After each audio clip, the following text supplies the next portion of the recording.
This is Single-Pak Link. To learn more about the Gameboy Advance Single-Pak multiplayer functionality, such as how to connect compatible games with GBA link cables, be sure to check out my how-to video, link in the description. Konami's Motocross Maniacs on Game Boy Advance features a Single-Pak Link multiplayer mode for up to 4 players. There are 3 game modes, but they're all not fun, stupidly short, and not worth the hassle of connecting the link cables. The first is Bomb Tag. The player holding the bomb when the timer goes off loses, and touching another racer will transfer the bomb. Motocross Maniacs, by the way, basically takes the Trials balancing gimmick, mixes some light Mario Kart weaponry, and combines it with the short burst arcadiness of Excitebike. This might look and sound like a pretty cool game, but the controls make the entire experience more troublesome than they should be.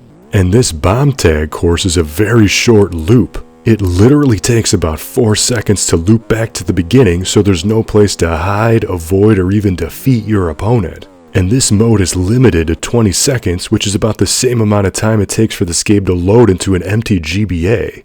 The next Single-Pak Link option is the Zombie mode, where each player is tasked with boosting through cardboard zombie cutouts to score points. It took me a few tries to realize that it's best to not touch the D-pad at all. Instead, holding down the A button to accelerate and then button mash the B button with your other thumb will always yield the same and the best results. Trying to balance your jump with the D-pad will always result in a crash, so it's best to not even bother with it. If your linked opponent also uses this control tactic, final point totals will always be very similar if not the same, so it is pretty pointless.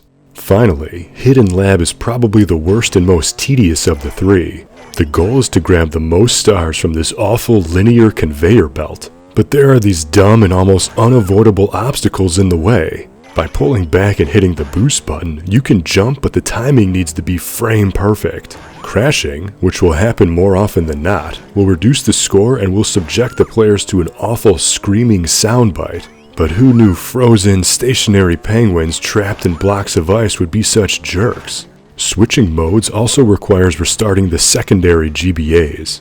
But the worst part is the loading screen. It's not animated, so you might think that the GBAs have been soft locked because the file transfer to the standby GBAs takes forever.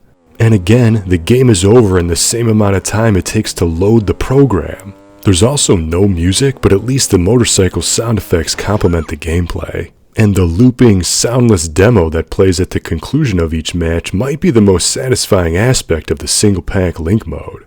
Unfortunately, this 2D side-scrolling racer is one Single-Pak multiplayer experience that should be skipped entirely. So, what do you think? Did you play Motocross Maniacs Advance, or what about the Game Boy original? Have you ever destroyed cardboard zombies with your mini-bike, or get killed by penguins frozen in ice blocks that are conveniently placed in front of you on a conveyor belt that just so happens to be going the other way?